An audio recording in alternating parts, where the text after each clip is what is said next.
Cayin for the N6 Mark II have come out with their R01 module, which is R2R based, and the first run of these sold out almost immediately. So why is this module a big deal, and why are audio enthusiasts so keen to get hold of one? I have one here, so let's check it out.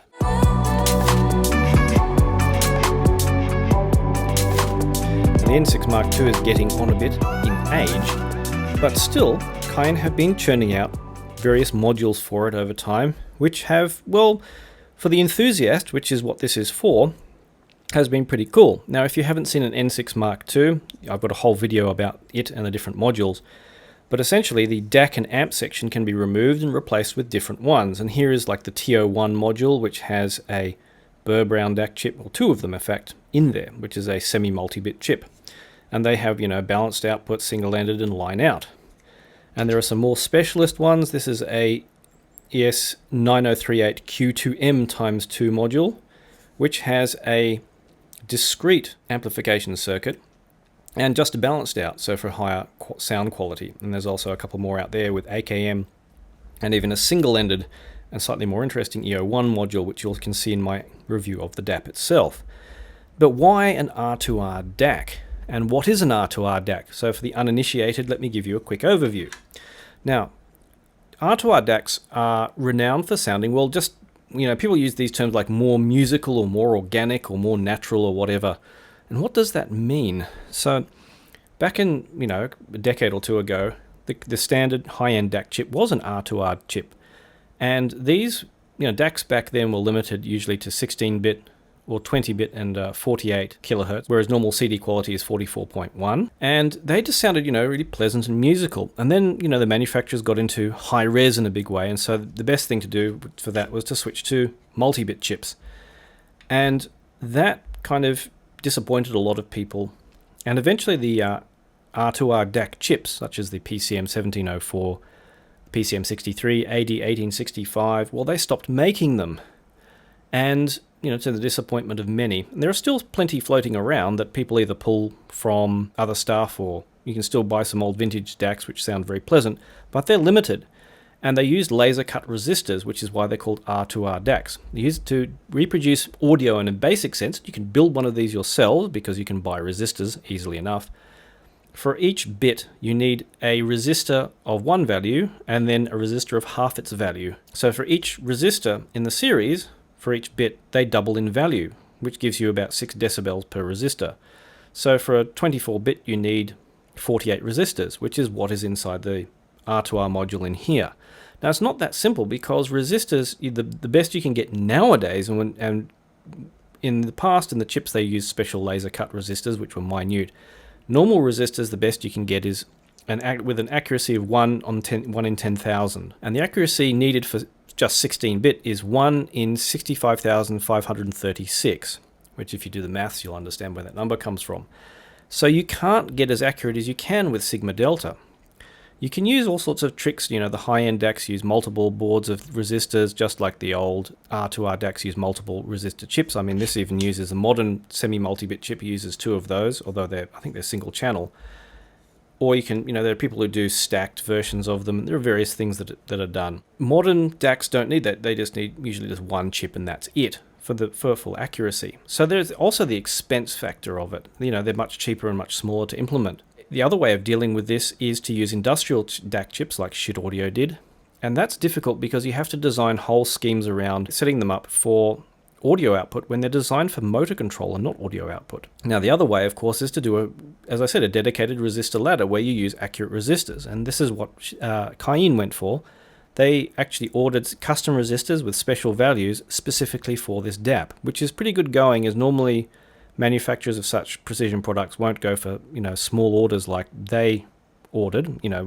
What we think, 10,000 or whatever it is, or 100,000 is not much of an order necessarily for these kinds of manufacturers. So they did a good job there. Now, I don't think this is going to be as accurate technically as the other modules, but the thing is, you're limited in how much space you can fit in here. If you see the big R2R DACs, they're huge, complex. They use all sorts of electronics to compensate for the inaccuracy you get with a resistor ladder system, and they use other tricks to kind of get good measurements as well, which we won't go into. But, when you're cramming it into a portable player, you still have those kinds of limitations. And one of the other limitations, for example, is there's no line out, no dedicated line out. And the reason is the high output of a line out, it would just have too much noise with this. And this is why it's probably not going to measure as well as something like one of these cards. But the thing is, they just sound nicer to listen with. And the first thing I did when I was evaluating this was, plug in some in-ear monitors and was listening, and I fell asleep in my chair, which is a very good sign because it was just pleasant. Now, I did run this in, leave it playing music for a few days, and I had to run in these Audio Dream Diabolis, which I'll talk about in a bit, as well, so it was convenient.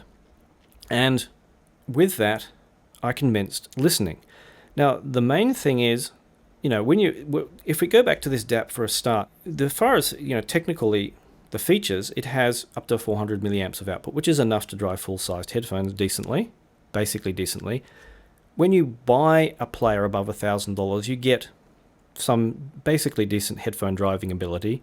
It's not going to get super loud. The volume limit is going to hit the maximum anyway. You don't have super amounts of power, but it can drive headphones basically as well, and these hard to drive in-ear monitors.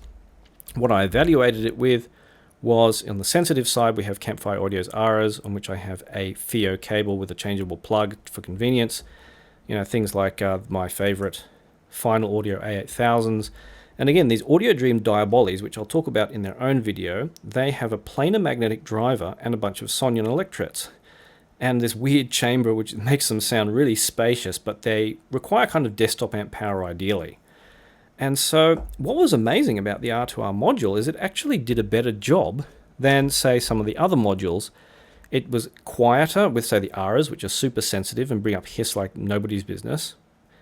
And it actually did, much the same as the EO2 module. It drove even full-sized headphones like these Final D8000s quite decently. And again, I don't listen super loud, so I listen kind of at a moderate level. And about the level this kind of DAC can output before, you get 70 or 80 on the volume control maximum is probably what I was listening at. Like the last thing I was listening at was down at 62 because now the thing, it doesn't have a line out, but I did use it with the Cayin cable to a C9. Now, I did this, I put this in pre-mode, or I maxed the volume, and used the volume control on here to keep the noise down, and actually it worked.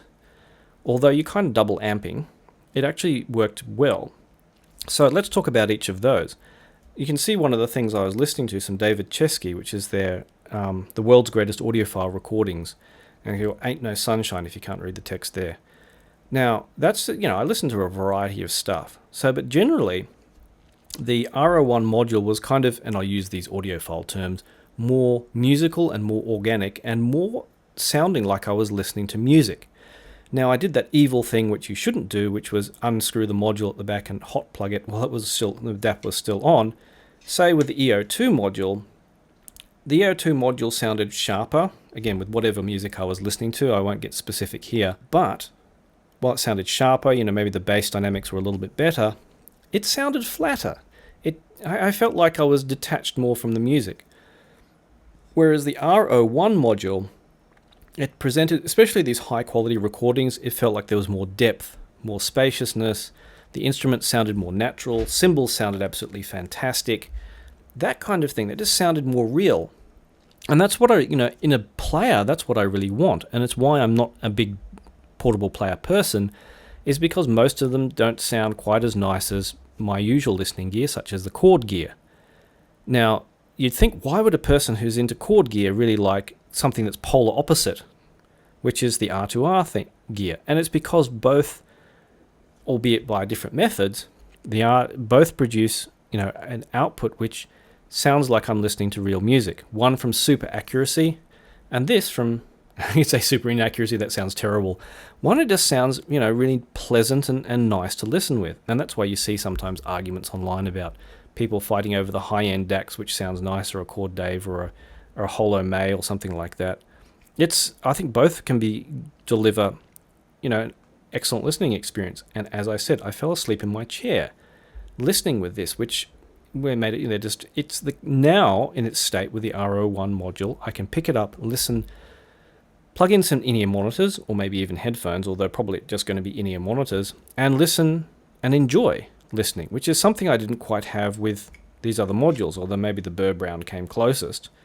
I always felt I was missing something, but I don't feel I'm missing something, except maybe super levels of detail, with the R01 module. Now, it's not going to do as good as a desktop amp. Obviously, there were better dynamics, there's better depth from something like the Cayin C9, plugging it through.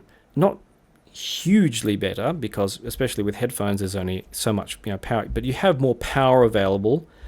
And I use this for the curious in tube mode in Class A, which gives me, for me, the best balance of kind of organic sound and accuracy, to use that term again. Overall, I just found this, using this either with or without the C9, just to be very pleasant to listen with. Now, of course, my desktop system is still going to beat it. Even though you do get headphone driving ability, it's going to be beaten by a $400 to $700 amp in the desktop realm. But in the portable realm, it's going to be pretty hard to beat, and it's something you don't have to worry about finding a desktop amp that can power your in-ear monitors if you're one of those rare people who does that. So I really like this R01 module from Cayin. I think it's fantastic. This is the kind of DAP I'd like to own, albeit maybe with a slightly faster, maybe slightly faster Android hardware would be nice too, but it's fast enough for playing music. I mean, that's all it has to do. Or, running UAPP and streaming and Cobars and that kind of thing. It does really well.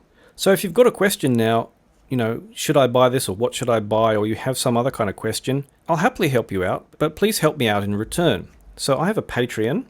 If you sign up for that for a month, and I'm not asking much, a couple of dollars at least, send me a message and let me know what you have, and I'll happily help you out. We'll give you some advice or answer your questions. You can also interact with my other patrons, and we have a private Discord where we chat about stuff, and we've got some very nice people there who will also help you out and give you some suggestions from their experience, especially in the portable realm. There are people who are very hardcore into the portable gear, way more than I am.